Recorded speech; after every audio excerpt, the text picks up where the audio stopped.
سلام كبورات تخطاتلتي دمت حرنت لومي حجنا لكم قريبنا زلنا عرستي كابتنبور زيناتات وطيو نابتي عميق زتحبقه ناي بوليتيكا مستر زوسديو اب عالمنا زكايدو زلو كوينات ቁጠባዊ ውድቀታት ከምኡን ተኸታተልቲ ቅልውላዋት በአጋጣሚ ዝመጹ ይመስለኩም ዶ? ዋላስ ኣብ ድሕር መጋረጃ ኮይኖም ነዚ ዓለም ዝዝውሩ ሓይልታት ኣለዉ።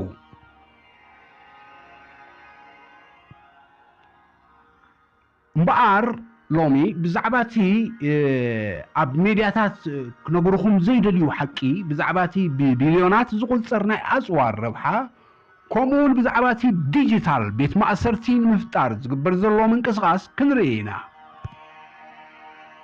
ክሳዕ መወዳእታ ምሳና ፅንሑ። ምክንያቱ እዚ ሓበሬታ እዚ ኣብ ኩናት ንዘለኩም ርዲት ዝቕይር ስለ ዝኾነ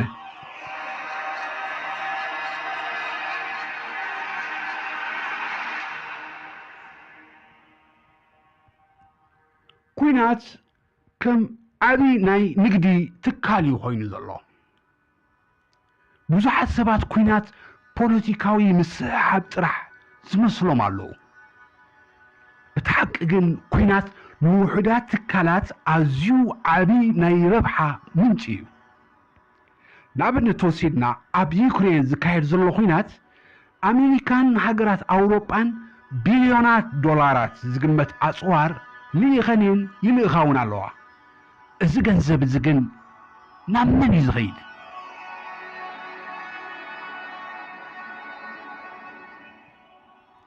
ኣብ ድሕሪ መጋረጃ እቶም ወተሃደራዊ ኢንዱስትሪ ትካላት ሚሊታሪ ኢንዱስትሪያል ኮምፕሌክስ ዝበሃሉ ዓበይቲ ኩባንያታት እቲ ኩናት ንነዊሕ እዋን ክቕፅል እዩ ድሌቶም።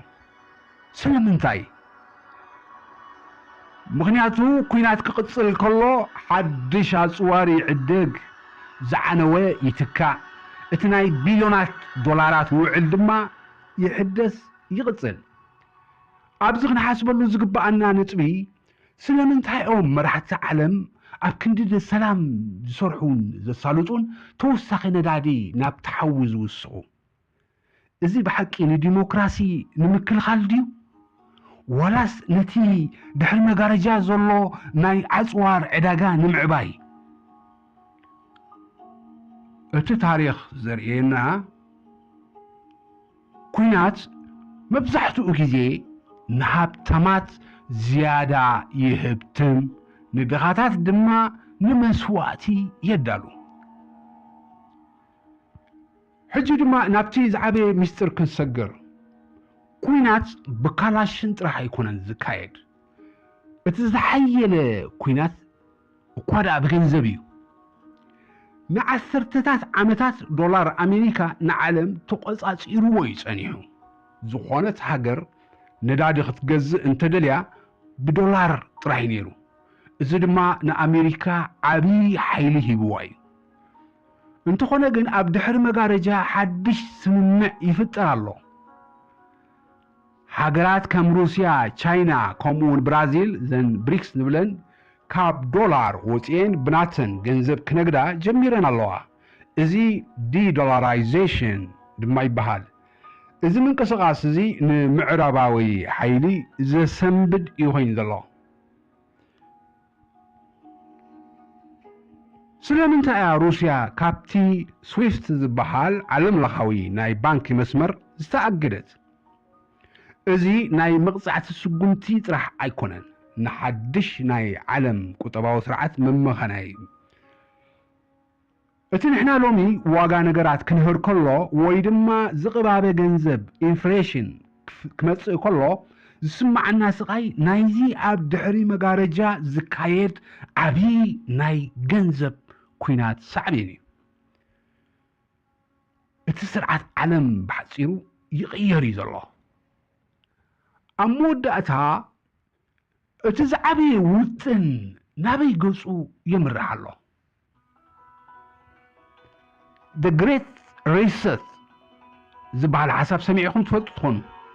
እቲ ውጥን ንዓለም ናብ ሓደ ዲጂታል ቁጥጥር ዘለዎ ስርዓት ንምእታው እዩ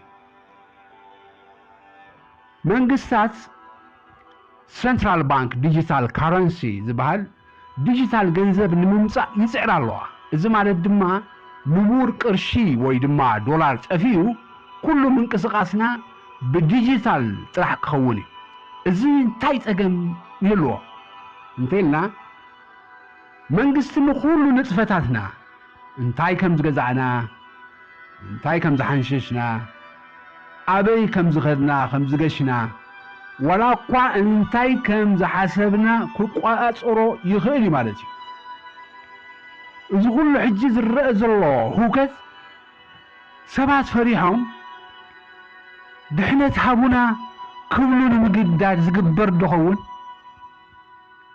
ንምንታይ ከምዚ ዝብል ዘለኹ ንድሕነትኩም ክንብል ክንቆፃፀረኩም ኣለና ዝብል መልእኽቲ ኣብ ድሕሪ መጋረጃ ይስራሓሉ ስለ ዘሎ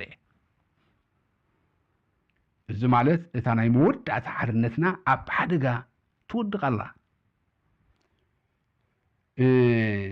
ናይ ሎም መደብና እዚ ነይሩ ኣብ ዝቕፅል ኣስፊሕና ብዛዕባ እዚ ዲጂታል ካረንሲ ዝበሃል ክንሪኦ ኢና ስለዚ ክቡራት ተዓዘብቲ ተሓቂ ንጹር እዩ ዓለምና ብኣጋጣሚ ኣይኮነትን ትሕመስ ዘላ ኣብ ድሕሪ መጋረጃ ዘለው ሓይልታት ነቲ ናይ ኣፅዋር ረብሓ ነቲ ናይ ገንዘብ ስልጣን ከምኡ ነቲ ናይ ዲጂታል ቁፅፅር ንምርግጋፅ ይሰርሑ እዮም ዘለው እምበኣር ሓንቲ ነገር ክትርስዑ ዘይብልኩም ሓበሬታ ማለት ሓይልን ድዩ ግን ነቲ ዝወሃበኩም ዜና ጥራሕ ኣይትእመኑ ባዕልኩም መርሚርኩም ንሕና ድማ ኣብ ድምፂ ሓርነት ነቲ ዝተሓበ ሓቂ ምውፅኡ ክንቅፅል ኢና እዚ ትንተና እዚ ንዓኻትኩም እንታይ ትርጉም ሂብኩም ኣብቲ ናይ ኮመንት ቦታ ርእይቶኹም ፀሓፉለይ ንድምፂ ሓርነት ሳብስክራይብ ብምግባር ተኸታተሉና ንናፅነት ኣእምሮኹም ንቃለስ